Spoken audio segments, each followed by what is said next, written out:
Welcome, everyone, and thank you for joining us this evening for a very exciting virtual event celebrating the remarkable group of authors spotlighted in our First Fiction 2026 feature.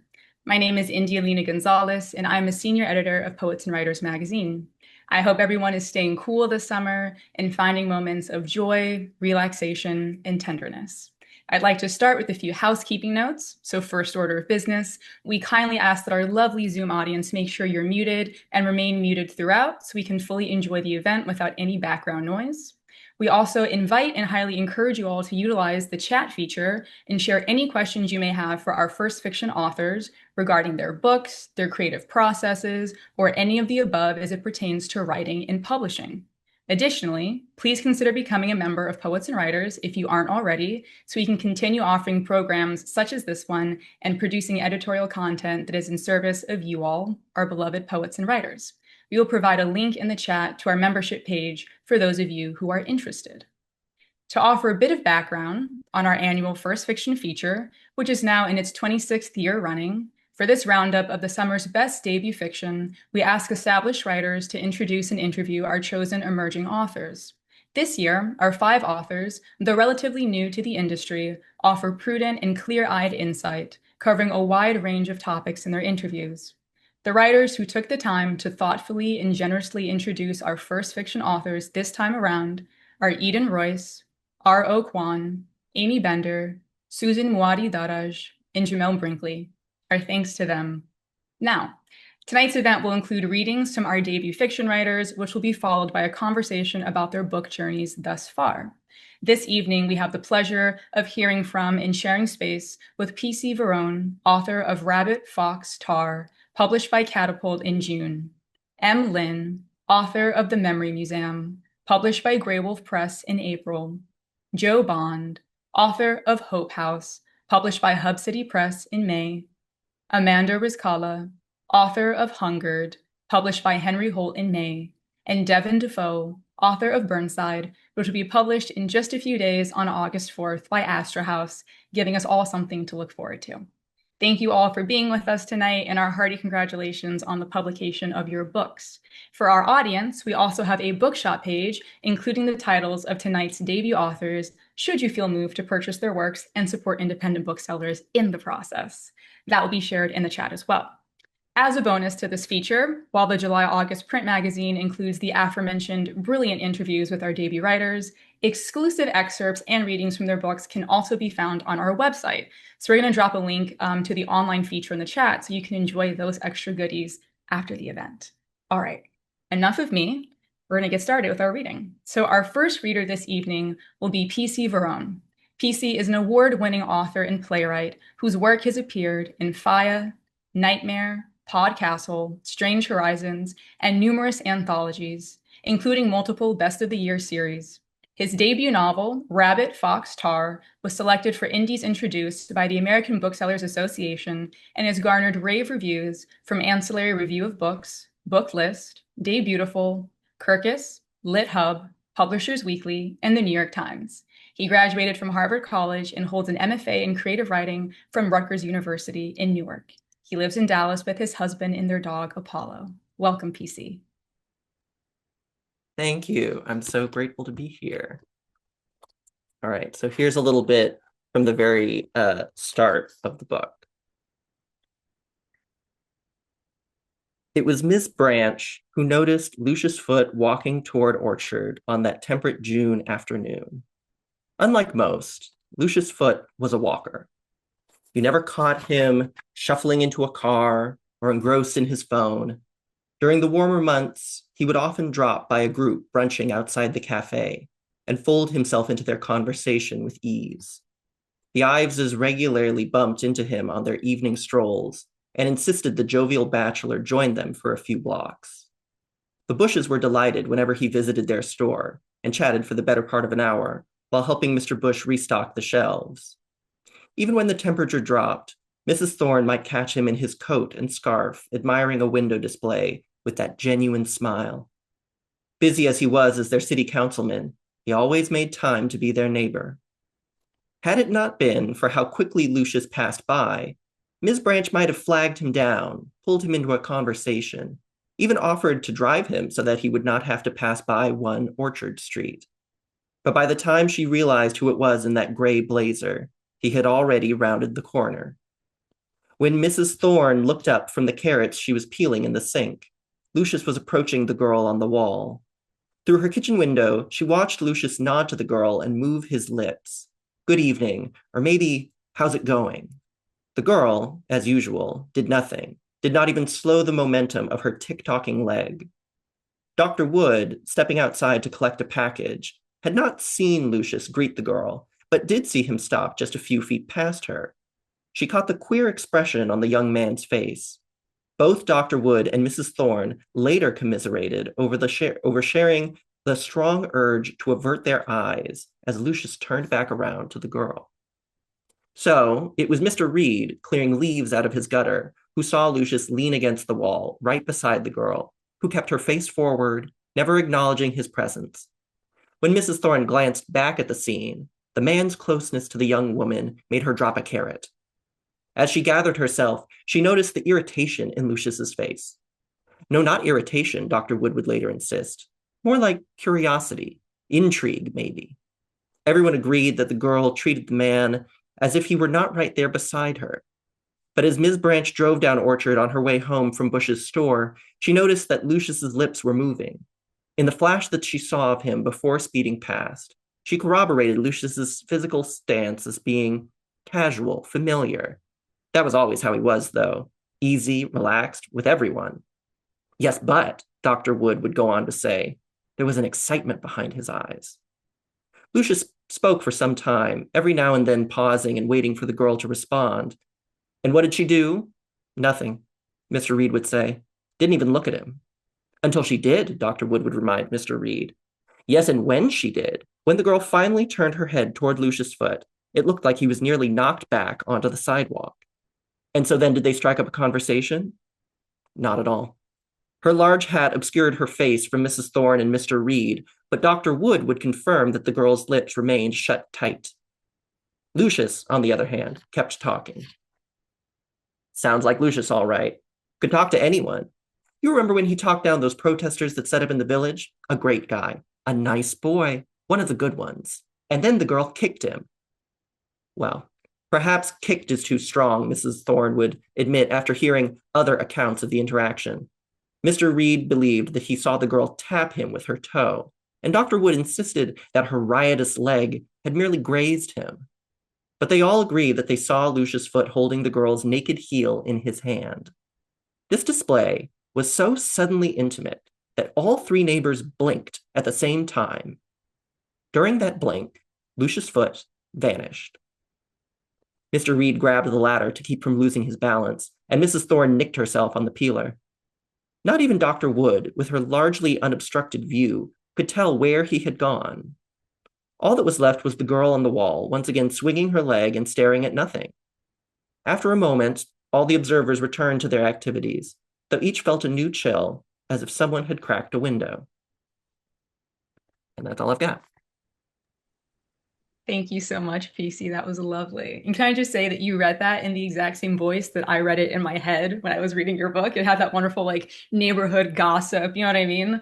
Also reminded me of Toni Morrison's Jazz, where it's like, who's the person who knows all these things? So thank you for that. All Thank you. right. So our next author is M. Lin, a Chinese writer living in the US. Born and raised in Beijing, she writes in English as her second language. Her mother tongue is Mandarin, which she favors in speech. Her first book, The Memory Museum, was published by Graywolf Press in April. Her work has been published in Plowshares, Electric Literature, Swamp Pink, Joyland, Epiphany, Fence, and Best Debut Short Stories 2023. M holds an MFA in fiction from Brooklyn College and a BFA in film from New York University. An amateur pianist and a certified yoga teacher, she lives in New York with her partner and two furry children, Lisbon and Rothko. Welcome, M. Hi, thank you for reading a very comprehensive bio of me. Thank you all for tuning in from everywhere around the world. I've been checking out the chat. I'm reading from a short story in the collection named Lucy, and it's not the first section, but all you need to know is that the narrator has recently found out that she has an asymptomatic brain tumor, and she's waiting for her flight going back to Shanghai and trying to decide if she wants to tell her parents about it. Okay. I had taken the same China Eastern flight once or twice a year for the last 3 years, and always felt like I was teleported home before even setting foot on the plane. Standing among the Chinese passengers, I felt a sense of solace that I hadn't known I needed. I had, without realizing it, gotten used to existing as an alien, which was what I was on all my immigration paperwork. Comfort now came from looking the same as people around me, the relief of being invisible. I thought for a second that these were my people, but immediately sensed the falseness in that possessive phrase as I remembered how often I felt out of place in China, where people thought I should love, hate, and do the same things as they did just because I too was Chinese. I couldn't truthfully say if I was more of an alien here or there. Beneath my longing for home, there was always a simmering dread. And when it was time to return to New York for a new school year, the same cocktail of conflicting emotions would again monopolize my hours, stretching me in opposite directions. It was as if home were always elsewhere, and so was life. In the line, a young man stood in front of me. His sweatshirt had the name of an elite New England college. His parents, who looked to be my parents' age, stood on either side of him, both shorter than their son. The father wore a baseball hat with DAD written under the name of the college, which was particularly tacky with his green, oversized polo shirt, making him look like a prepubescent teenager in his father's wardrobe. It was a terrible fashion choice, one that my father would have made, but I had never bought him such a hat. I gathered from their conversation that the son had recently graduated and they had gone on a family road trip out west to the national parks. I had taken a similar graduation with my parents. It was a popular choice for Chinese parents who, unimpressed by America's meager history and culture, were still affected by its wonders of nature that required no translation. I wondered if his parents had also had a hard time with fast food and Applebee's being the only dining options, and protested by eating ramen in motel rooms. If they had also taken 50 pictures at every scenic spot, then another 50 with different combinations of people in them. If they had also broken into silent fights and made up by acting like nothing had happened. When the father put his arm around his son's shoulders, the son stepped forward just far enough to avoid the physical contact. The father let his arm stretch in an awkward reach, like a person probing in darkness, and gave his son's shoulder an extended squeeze. I wondered what this middle-aged couple would do if their only son died. Even in my most devastated moments, I knew that my parents could not know about my brain tumor, at least not when they couldn't see with their own eyes that I was indeed still breathing and blinking. I might have grown up enough. I might have been grown up enough to speak a different language, live on a different continent, or buy my own blizzard, but I was still their only child, and an only child was not allowed to die. A child belonged to their parents for better, for worse, for richer, for poorer, in sickness and in health, and even death would not do them apart. I knew my parents, like most Chinese parents, believed this. A part of me would admit, if pressed, that I've chosen to live oceans away to escape from that kind of overbearing domination disguised as selfish love. But another part of me missed that intimacy in which you were so wholly included in another person's idea of themselves, like a Russian doll inside its larger, identical mother doll, immune to loneliness. Now stop there. That was brilliant, All right. Yeah, that line, but I was still an only child, and an only child was not allowed to die. Yeah, thank you for that. So much wonderful POVs with your characters that you all write. All right. Our third author this evening will be Jo Bond.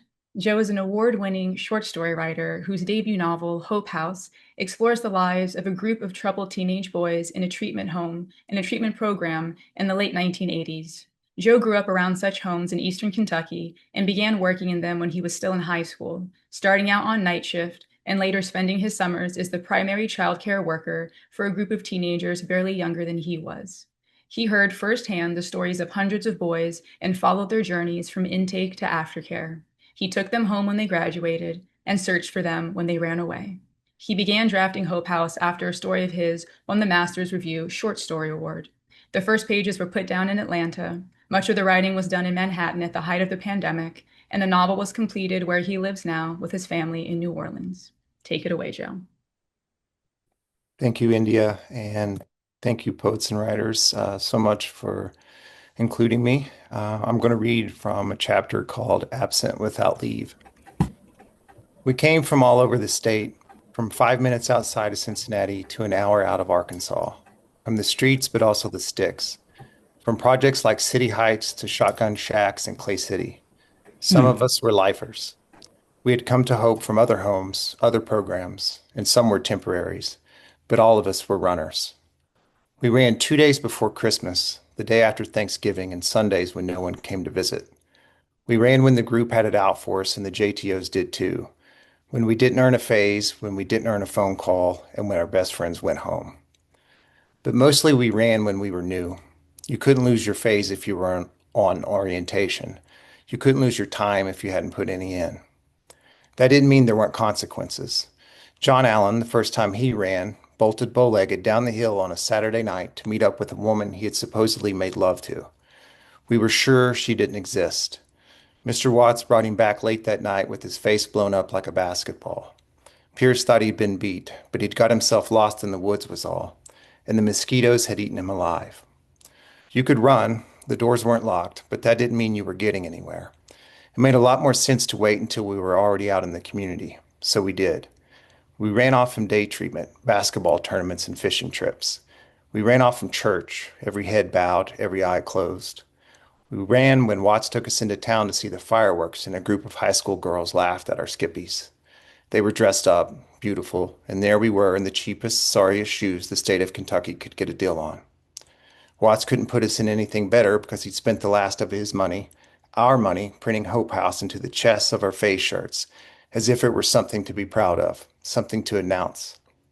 The whole group wearing the same damn outfit and our heads shaved. We could see it in the eyes of everyone we passed that they couldn't decide whether we were criminals or in a cult. We ran when we realized we weren't free, that there was something other than walls between us and the world. We ran when we remembered where we were and where we weren't, but also when an opportunity arose. When staff left their car keys in their jackets draped over the desk chair in the hall. Every so often our legs took off on their own. We were running before we realized it. It was a problem. People in the community didn't want us out on our own, stealing their cars, breaking into their homes. Watts warned us, they're going to shut us down.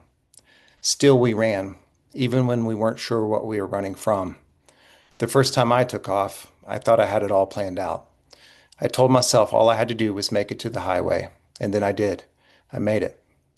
I had imagined sirens, a search, dogs on leashes pulling the police along in the direction of my scent, but it was quiet out. It was cold. A pair of headlights broke through the darkness. I jabbed my thumb out over the road and waved my arms. I couldn't believe my luck. A pickup truck, and it was stopping. I caught up to it out of breath, my heart pounding inside my chest. The passenger side window rolled slowly down, and a stranger I could barely see leaned into his steering wheel and peered out at me. In all my eagerness to be free of the old house, free from everyone and everything in it, I had failed completely to anticipate what I was about to be asked. Where to? I stood on the side of the road silent and stunned. The guy asked me again, "Where are you headed?" But all I could do was stare at him. No idea, until finally he drove away. That's it. Thank you so much, Joe. I know Amy Bender discussed this in her interview with you, but you have such a distinct and authentic voice on the page as these boys, and hearing you read that out loud, it just brought that back up again, especially when you said, we ran when we realized we weren't free. Yeah. Yes, yes to that. And also other people in the chat are saying a million things that are all true and quoting from you. So please, I hope you all enjoy that and are looking through that more than I am. All right, we're going to follow that up with our fourth reader, Amanda Rizkalla, who is a recent Steinbeck Fellow, as well as a Wisconsin Institute for Creative Writing Fellow. She has been a writer in residence at Ragdale, Hedgebrook, Jurassic, Mountain Words, the Kimmel Harding Nelson Center for the Arts, Monson Arts, and Blue Mountain Center. After graduating from Stanford University, she received her MFA from the University of Wisconsin in Madison, where she was the Kemper Knopp Fellow. Her work has received a grant from the Barbara Deming Memorial Fund, an Elizabeth George Foundation Fellowship through Hedgebrook, and nominations for the Pushcart Prize. Hungered is her debut novel. The floor is yours, Amanda. Thank you so much. Thank you for that introduction, and Poets and Writers for having us all here. And thank you to everyone for being here to listen to us read from our debut books. I'll be reading from Hungered, and I'll start fairly early on in the book, so I don't think there's too much context you need to know other than at this point in the story, the main character, Sophia, has just left home with her younger brother and her mom.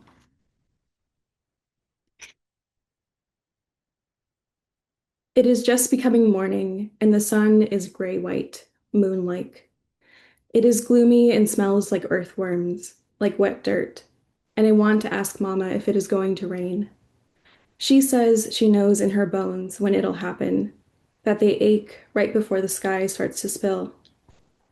Rafa and I watch as she kicks up asphalt with her shoes. When she comes back inside, she is smiling. They're letting me start on Monday, she says, putting her phone back into the cup holder. Mama says this is a reason for us to celebrate. She opens the center storage compartment, reaches her hand under a layer of napkins, some brown, some white, some imprinted with restaurant logos, and pulls out 3 candies, handing one to me and one to Rafa, and keeping one for herself. They are stop sign red, wrapped in clear plastic with green light green polka dots. I twist the wrapper off mine. Candy for breakfast? Rafa says, perking up. Better than nothing, I say. I put it in my mouth. Sour cherry. My jaw aches, sore from the sourness, and the feeling reminds me of a few days ago, when my stomach felt like that, when Mama looked at the way I was folded over myself, clutching my stomach because I was so hungry, and asked if I had cramps, if I'd started my period. I shook my head. We drove to a bank, and she told me to go check in the bathroom, handing me a small wad of napkins in case there was blood. There was not.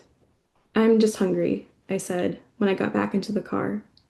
I tried to sleep it off, but the air was so hot, so thick. Everything felt like it was happening in slow motion, moving my hand across my chest to put on my seatbelt, rolling down the windows for air. I placed the wrapper on my lap. We had these the whole time? I ask. Mama nods, crumpling her wrapper into a small ball. I was saving them for something good, she said. I turn away from her, looking out the window. It starts to rain. She says that yesterday we drove west, and today we are driving north, and that today, fingers crossed, we will have enough gas to keep driving until we reach the clinic. This was not the clinic she had planned to work at, the one where she had worked with Camilla for 5 years, where she knew every doctor and nurse and receptionist by name, every night shift janitor, but Mama shrugs and says, we'll see how it goes. I lean my head against the seatbelt strap. We drive past bare trees, the red leaves shed like clothing at their feet. The puddles reflect the sky, each one a round, flat mirror on the sidewalk. The windshield wipers squeak with each swipe, sending sprays of water off the sides. When Mama stops at a red light, I reach forward from the back seat to tap her elbow. Up close, she smells like her perfume, jasmine and honey, like a strongly brewed tea, a tea bag steeped in a mug a little too long. How far away are we? I ask. From the clinic? Maybe another 30 minutes or so, she says. No, I say, from home. A few hours, she says quietly, her eyes on the road. Maybe 3. Only 3. We have been driving for days. Have we been going in circles? And I'll stop there. Thank you so much. Thank you, Amanda. That was so captivating in a real gut punch in the best way. Thank you for that. Yeah, you're really able to find the poetry of like being a child again, which is such a great juxtaposition. Alrighty, got our 5th and final reader this evening, which is Devyn Defoe. a writer and bookseller from Sacramento, California. A former Wallace Stegner Fellow at Stanford University, her work has been published by Socrates on the Beach and The White Review. Burnside is her first novel. Welcome, Devyn. Thank you so much, and thank you, poets and writers, for having us. I'm just going to read from the beginning of the second chapter. The fear that she might see him again struck her for the first time at the funeral for the cinephile. We had just parked outside Landlady Dorothy's old boarding house when the thought fumed up like the dead. What if he's here? She asked. I tried to be sympathetic to her predicament, as I knew September desired, but truthfully, I felt she was most likely making a whole big deal out of nothing. The man, if he was a stalker, as she had started to claim, an accusation I had difficulty attributing to the singular occurrence and was assumed was based more on September's lived history of enduring poorly behaved men in public places, would not be the first stalker either of us had dealt with in one way or another, usually by ducking inside a bar and convincing the bouncer we were in danger. It also wasn't unusual for September to receive inordinate attention for her looks. She'd always been magnetic and effortlessly so, though now she was putting an effort on top of her effortlessness, and often women disliked her for it and men openly gaped. She worked at a cowgirl-themed restaurant where she had to wear a tiny knotted denim shirt and tinier leather riding chaps, and the effort was deployed so she could make more money in tips. Before the restaurant, she worked at an organic juice shop owned by a local feminist where she made minimum wage. At first, September had liked working for the feminist because, as a feminist, she prioritized hiring women to work the juice counter, and these women tended to be in their 20s and generally possessed the same cultural touchstones September and I relied on in most of our interactions. Her coworkers were fun, or if not fun, deeply strange enough to be entertaining, and they were allowed to play whatever music they wanted within the shoegaze genre. But then she realized she wasn't making enough money. Minimum wage didn't stretch far enough to cover our rent. We figured out how to break our water pipes so that it would look natural and not suspicious, and endured mild floods to have our rent discounted some months, until our landlord, who sometimes made lewd comments about September when she was out the door to work, caught on to our schemes. September and most of her coworkers were on EBT and squeezed down to one meal a day. The feminist had received $30,000 in seed money from her parents, who owned a correctional facility in the Central Valley, to start her own business and couldn't raise wages. The organic certification was expensive. The organic produce for the juices was expensive. The juices were expensive and always slightly warm, and no one bought them. The store wasn't making a profit. There was a cheaper cold-pressed juice shop on the R Street corridor. Also, no one tipped, despite the beckoning tip jar on the counter. And men would come in and flirt with the organic juice girls, who had to be polite to them due to the nature of their job, and these men wouldn't tip.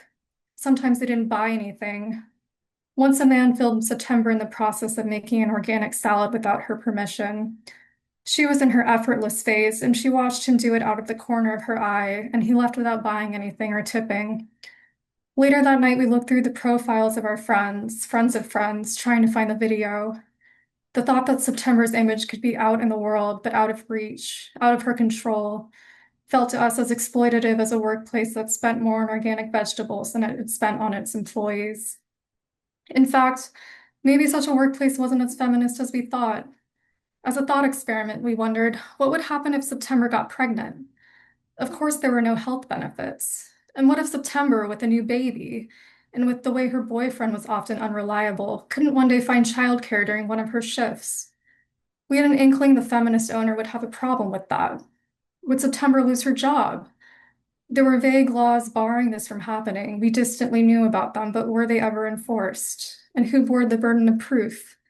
What if September was fired under a pseudonymous reason, like profit margins, like budget cuts, with the secret reason being the pregnancy or newborn baby? What would be her legal recourse then? So September quit and got hired at the restaurant, where she made more money, enough to pay rent and pay for the efforts praised by the restaurant management and patrons. Gel nails, eyelash extensions, unnatural red hair, spray tans, 30-day passes to yoga studios, which were all things she liked to have irrespective of the restaurant. She loved the job when she didn't hate it. The guests at the restaurant were universally more respectful, appreciative, and complimentary than the customers at the feminist juice shop. Her coworkers adored her. She was finally paid for the assets people valued but hadn't properly compensated. She felt like a new woman in some ways, but the seeds of her old self were always inside and flared to life when we received news of the cinephile's death. The cinephile in our memories winked like a nerve. And I'll leave it there. Yes, thank you so much, Devyn. Thank you for transporting us to your wholly original world, which is so special. It is Thank so you. edgy and stunning and deeply intelligent. I really appreciate it. Thanks. Alrighty. Thank you all for those really special readings and offerings for us as an audience. Now, as I have all the authors join me back on screen, we're going to head into the Q&A portion of tonight's event. And as a reminder for our viewers, if anyone has questions for our authors, please feel free to share them in the chat, and I will try my absolute best to incorporate as many of your questions as we possibly can. So I'm going to go ahead and get us started. I'm so interested in fiction as a genre, and I say this as someone who does not write fiction. So please forgive me for this next question if you guys are like, yeah, we get it. But I'm just really fascinated because for fiction, it deals with the creation of characters and plot in a way that rather clearly separates it from poetry and creative nonfiction, two genres that in my mind seem to require a sort of personal reveal of sorts, a kind of vulnerability and intimacy that the writer can't hide from. Yet when I read your books, when you all just read out loud, it's very clear that your humanity as authors is on display on the page with the characters. So I'm curious about how you all relate to the genre of fiction, because I know that some of you all write in different genres as well. So what does fiction do for you? How do you position yourself toward it? And I'm also wondering if there's a sense of self-discovery that you experience through your characters and their narratives. I'll jump in. One of the questions I get all the time at reading since this book came out is because I grew up around a world, a boys' home. It's why didn't I just make it nonfiction? And that is hard for me to answer that because it's like none of the characters for me are thinly veiled. They're imagined, but it is based on a world that I knew. Um, I made this fiction because the voice came to me first, and the use of the plural we a lot, and that kind of guided what I was doing. But I so it had to be fiction. Like I couldn't, and I wanted a character inside the home, and that fiction gave me all the leeway to do whatever I really wanted inside the home. That I could bring the boys' timeline together at the right time. No, like the facts and stuff just wouldn't have worked that way. So to me, it was to write fiction was very liberating. To answer the first part of your question, um, I'm also a playwright, and so those are sort of the two writing uh, hats that I wear. And I feel like in fiction, the reason that I really enjoy writing in this is because there's a much sort of more direct relationship between me and the language and the reader. Whereas in a play, what's sort of fun about that is that everything is interpreted through a director and designers um, and actors. But there's a separation there. And so what I really enjoy about writing fiction um, is the fact that I can really hone in on the language and sort of uh, do wordplay and that kind of thing that I wouldn't otherwise be able to do in a play. I think there's an aspect of control I'm kind of drawn to, or the fantasy of control at least. I connected with what Joe said a lot about voice and that being the guiding force throughout a narrative. And definitely towards the start, I liked having the power to sort of do whatever I wanted. That being said, though, the book also wanted to do certain things. So it wasn't like totally ever something I had complete 100% say over, which I found so interesting. I think the characters and the rhythm of the book sort of had this um, power that sort of subverted my expectations. I also totally resonate with that, what Devin was saying, that the book wants the story of the narrative wants its own way. And I think this very much ties into your question about self-discovery. I think I think fiction writers' relationship to reality and their fiction is very complicated and is almost mysterious, sometimes even to myself, because I do have that sense of self-discovery where I'm just writing. I feel like the story is leading me, the characters are leading me, and then afterward, it's like, where did that come from? I don't even know. And another sense of self-discovery that's like things, well, you're working very much in your subconscious, and I think a lot of memories come up, stuff that you didn't realize you remembered, and a lot of different things that didn't seem connected in your life start to be connected in the fictional world. All of that is a very enjoyable part of writing fiction, I think.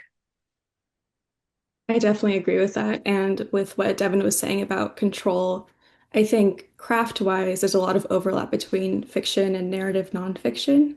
We think about similar things like pacing and imagery and just how we want to deliver information. But I think for fiction, when you give the book permission to take on a life of its own, I feel like it's maybe easier to be more emotionally honest in fiction than in nonfiction sometimes. Yeah, I love this about like the control that you do get creatively within fiction, but also how something subconscious emerges, same way for any other genre, where it's like you're just along for the ride as a writer and you have to figure out what it is that's coming forth. This is beautiful. Okay, great. I got one more question I want to ask, and then I'll jump to the audience questions. I was talking to our editor-in-chief, Kevin, about this today. So this is not my question, but we were talking about this, so I cannot take accountability for this, but Kevin did. It's a really good question, I think. When you all were in the thick of the writing process for these books, were you reading other books that were in the same world as your book? Were you reading other books that gave you more details about certain things for research? Or were you not reading at all, just wanted to focus on your own writing in your world? What was the process like of inviting other writers into your mind and into the room with you versus being a little more solitary and just focusing on the task at hand? I read constantly when I'm writing, not necessarily about the place that I'm writing about or similar topics, but just to sort of tap into different like language rhythms that I love. It's it's very important to me, and I kind of jump all over the place too, with you know reading 5 books at a time, more than that. So it can get a little chaotic, but reading's incredibly important to my writing practice. I wrote the book, almost all the stories in the book in my graduate program. So I was reading for other courses, and I was also reading my cohorts' work. So I was reading a lot, and I think Zadie Smith has this essay called the That Crafty Feeling, and she kind of talks through her process of writing a novel. And this is published on The Believer. And she has this period that she calls the period of magical thinking, where once you're in the world of your stories, everything in the world becomes something that you feel like should belong to this story.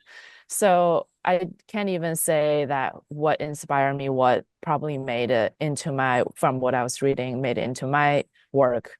But I think there probably, if someone looked for it, would definitely be incidents. So I think reading and being immersed in the language, in other people's language and fictional worlds and poems as well are is always helpful to my own writing process. Yeah. While working on Hope House, I went back and read The Things They Carried by Tim O'Brien just to see what he could do with a group with several characters. How many characters could he get away with? The verisimilitude in that book too. When I went back and read it, and also I was reading Isaac Babel, Red Cavalry, just to see how really short chapters could work, sort of interwoven with longer ones. And I was reading the craft book, Meander, Spiral, Explode, which just looked at different ways of handling plot and different ways a story can kind of flow back in on itself. And all of those books helped me a ton, I'd say. I began this book when I was in the midst of a Toni Morrison marathon where I was reading all of her novels in order. So the connection to jazz that you were talking about is absolutely there. I feel like there were a lot of lessons I learned from her oeuvre that I directly brought into this, and it was partially inspired by reading her novel Tar Baby and um, sort of feeling that it was such a different approach to adapting that folktale than I would the way I would approach it.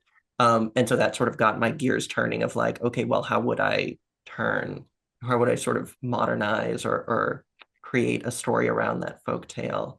And then the other writer is sort of later on during my MFA, one of my professors, Akil Kumurasamy, introduced me to Helen Oyeyemi, and she became immediately one of my new favorite writers. And her work really influenced sort of the revision process in ways that I was sort of thinking about the tone and sort of once I had the story there.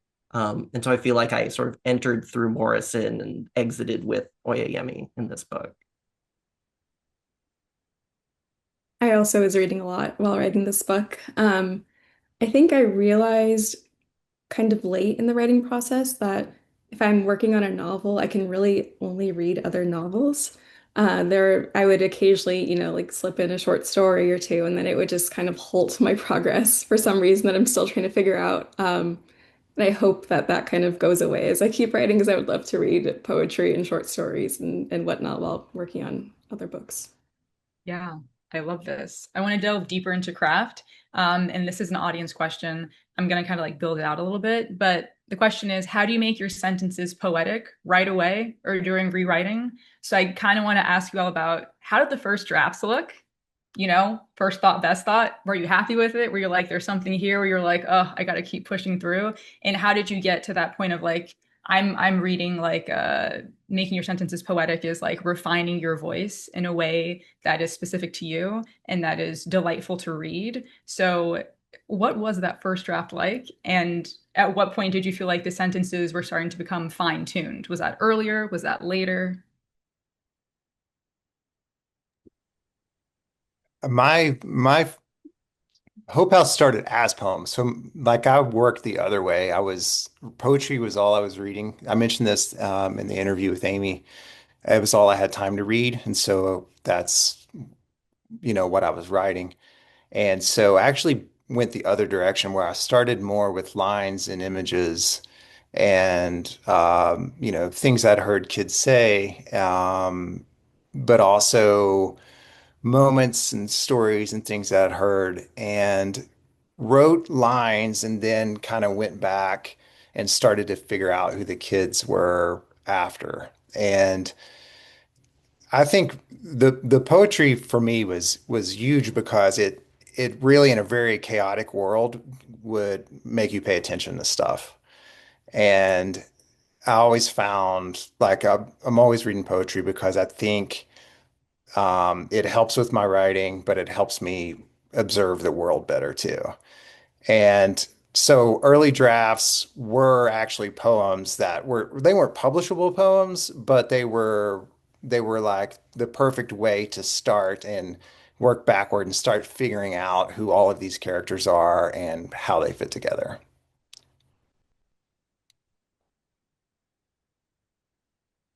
Um, for me, with this book, at least my experience has been the first drafts either come out almost like wholly as on its own and like close to the finished draft, or it's something or I just start over, or it's like completely useless and I start over. But it's not, when I say completely useless, it's of course very useful that I have written the story through once.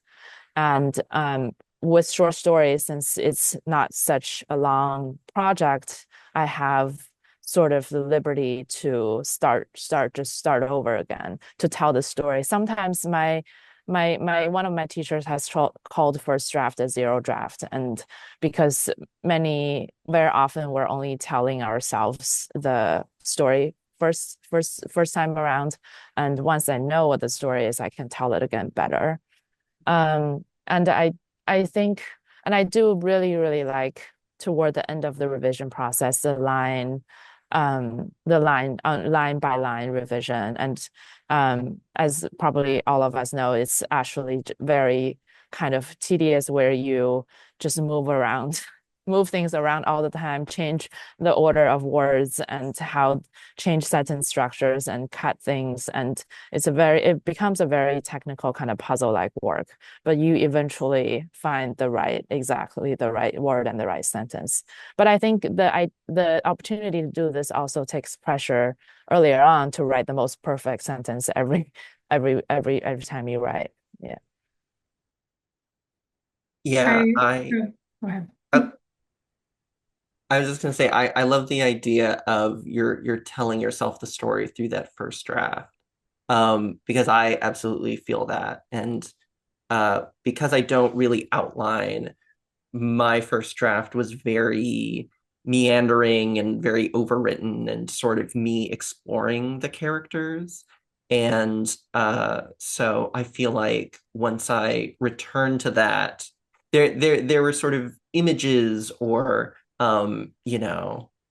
moments when it's sort of like, oh, I just wrote like a really good sentence or a really good like paragraph. And so I know I'm going to keep that. And so, but it's surrounded by a bunch of not so great stuff. And so for me, the revision process was sort of cutting away and figuring out, okay, what is the clearest version to tell this story? And I've got to sort of keep the, chip away at the marble to create the statue. Yeah, I relate heavily to both of those. Um, I think the first draft, I also don't outline really at all. And especially with Burnside, I really had no idea who any of these people were or where it was going. So the first draft was kind of just learning like who your characters are for me. And there's always an attention to language, but um, I would maybe save a little bit that would go on to later drafts, but for the most part, it was just completely starting from square one with a better understanding of who everyone is and what's going on. So it's hard to even remember what the first draft looked like, but it was incredibly different. And I don't know how many times I started over, but yeah. I also don't outline. I really prefer to figure out the story like sentence by sentence and figure out the characters and the plot and just the world like word by word. When I first started writing Hungered, it was a short story, and I think within, the limited real estate of a short story, every word matters in a way that maybe isn't true with a novel. So I think sentences definitely mattered to me then in the initial draft, and um, I really tried to hold on to that initial impulse that compelled me to write this story to begin with. So I think actually most of the words that are in that first version of the book as a short story they've actually made their way into the final draft of the novel, which was not intentional, but happened anyway. This is great. I love all these different point of views so that our audience can see that there's a million different ways to start a book. You can have outlines, you cannot. You can start from a more distilled, poetic voice and then build out, or you can overwrite everything and then pull back, find it out as you're doing it. I think this is amazing. So now that we start about the beginning of the process, let's talk about how do you know when a book is done? And do you ever change your mind about where to end it?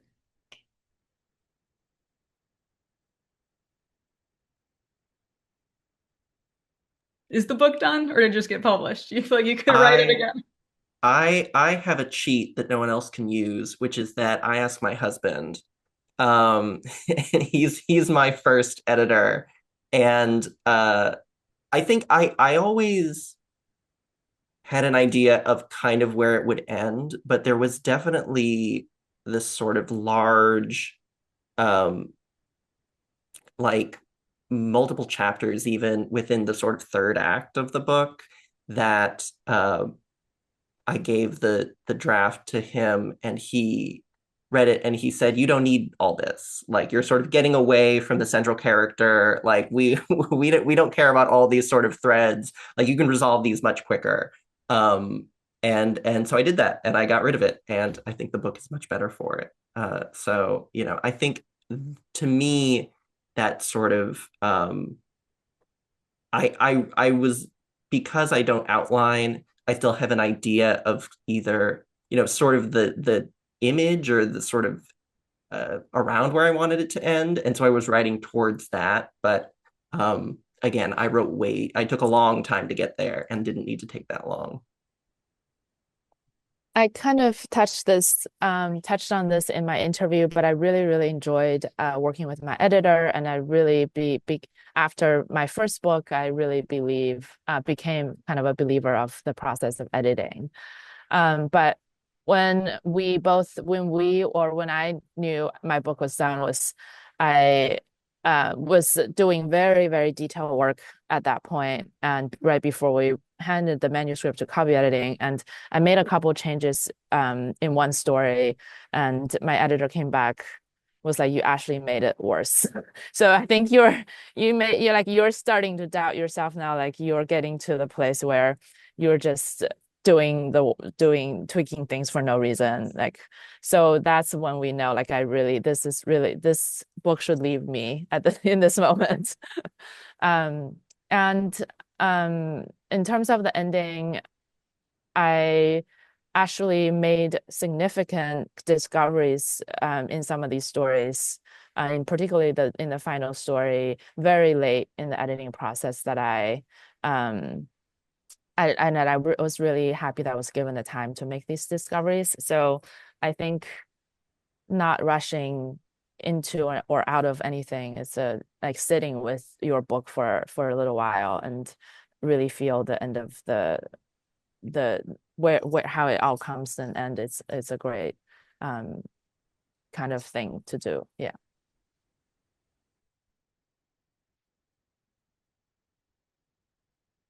Yeah, I probably cut from the first, like what I felt like was a manuscript that was ready to give to my agent. I think from that point to what was published, I probably cut about 40,000 words and had, spiraled completely out of the boys' home into a future. And she was like, what are you doing?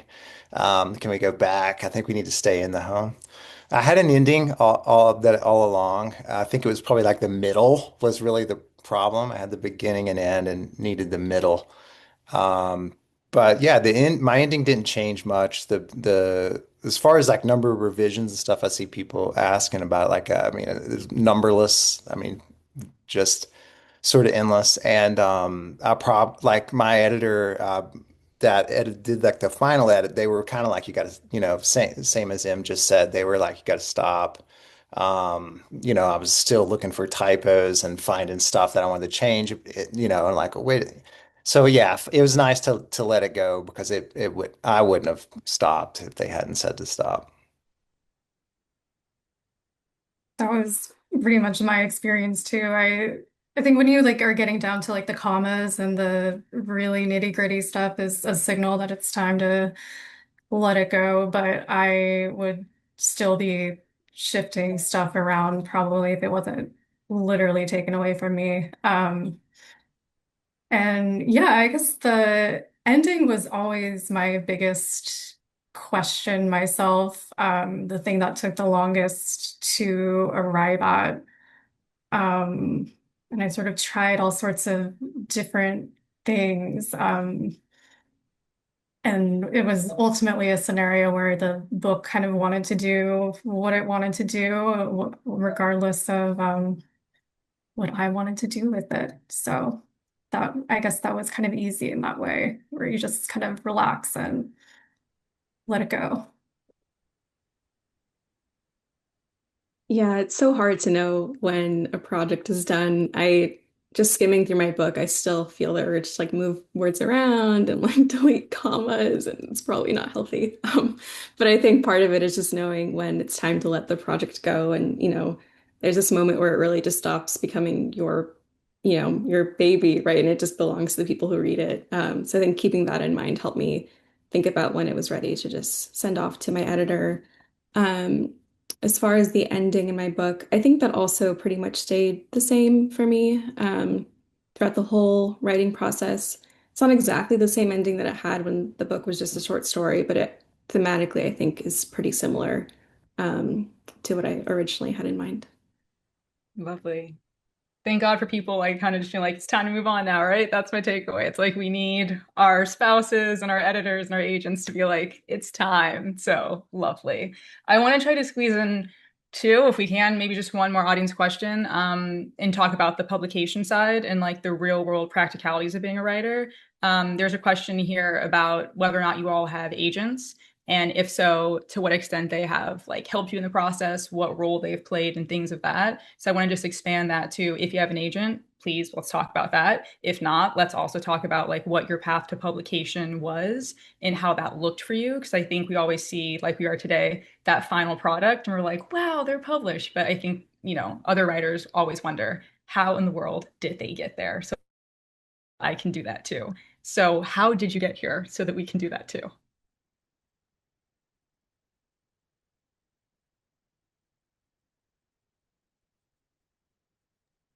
I can start.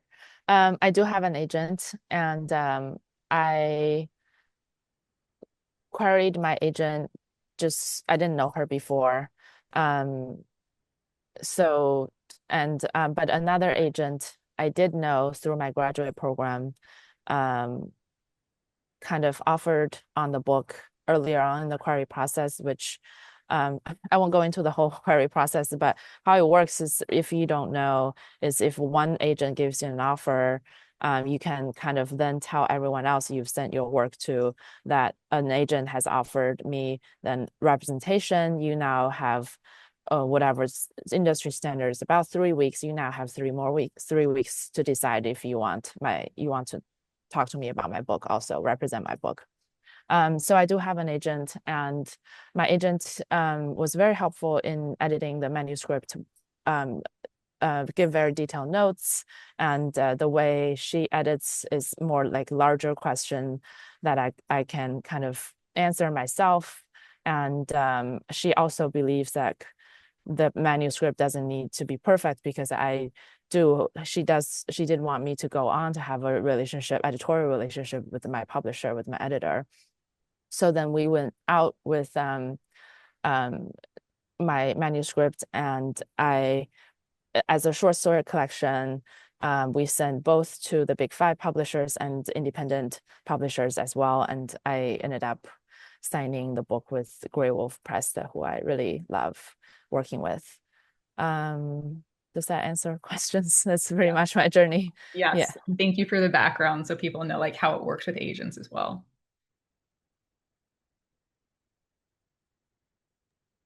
I also have an agent, but I queried this agent on a different book project that sort of didn't get past her notes.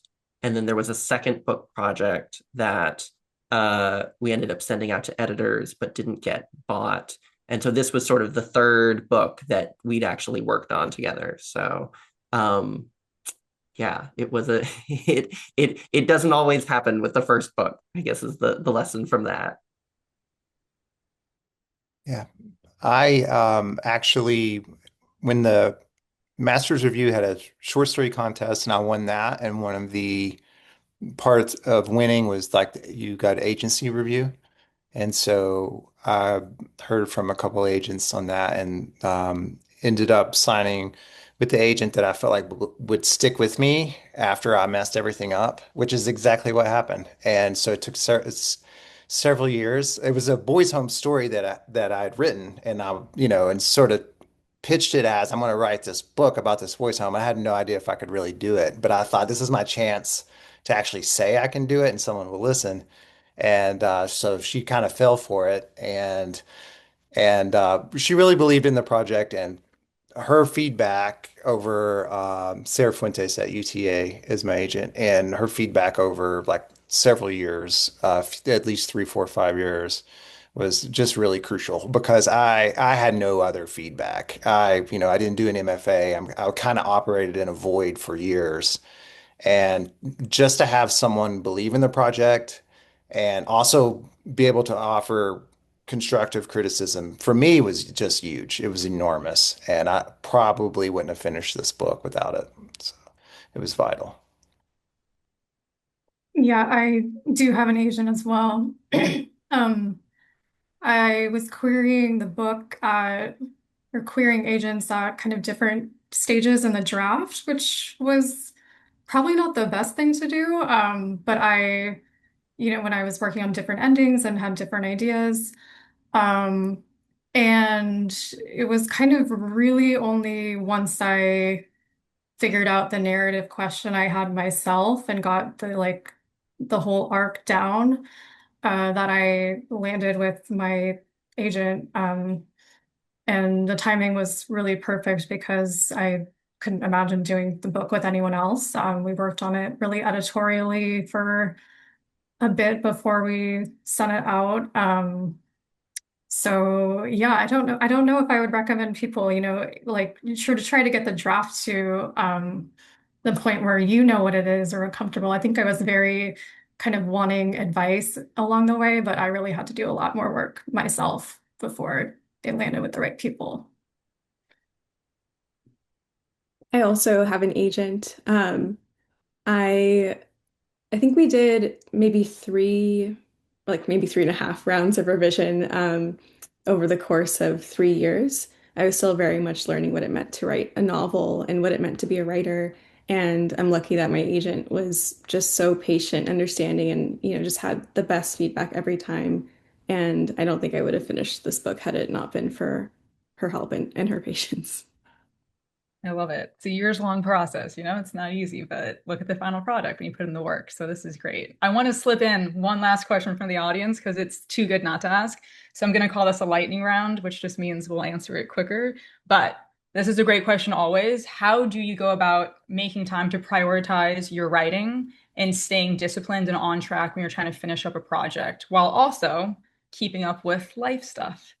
How do you live and write is essentially the question without falling off the bandwagon and never getting the project done. I think for me, just doing it first thing in the morning is a really good way for me to make sure I'm, returning to my work every day without letting, the other obligations of daily life kind of intrude on the precious writing time. My 2 cents. One is my first set, no, just kidding, is one is say learning to say no to things. Two is being less precious about time. I used to think I have to have at least an hour or something like that, solid time to sit down and write. But Toni Morrison writes like 2 sentences in the car before she drives to work, on napkin. So I can, if I have 10 minutes, I can write 1 sentence. So just be less precious about that and be more flexible. Yeah, I had to write first thing in the morning before the dread starts, just go straight to it, was huge for me. And what Em just said, once I really got into this book, then I felt like I could work on it anywhere, anytime. I mean, I know I wrote parts of it. Like I remember my son and my wife going to the bathroom at the Cheesecake Factory and me jotting down notes as they came to me. I think that when you're in the grip of something, it can take less effort. Yeah, I agree that, even writing a little bit every day, even if it's just one sentence, is crucial, and it will keep your mind on the project.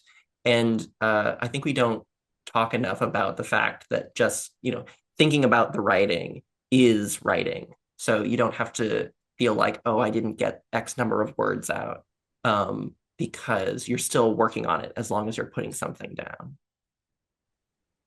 Yeah, I think having sort of a structure in your life or like a routine is really important to me. Like having a job where I am there a certain time and then I have these days off to write. That's really the only way I can build it into my life sustainably. So, Yeah. Thank you all so much for your honesty and giving so much of yourselves in the Q&A as well as in the readings. We're going to wrap it up here. I don't want to, but we should. Also, shout out to the Cheesecake Factory and Toni Morrison. I love both of those in the same breath within these sentences.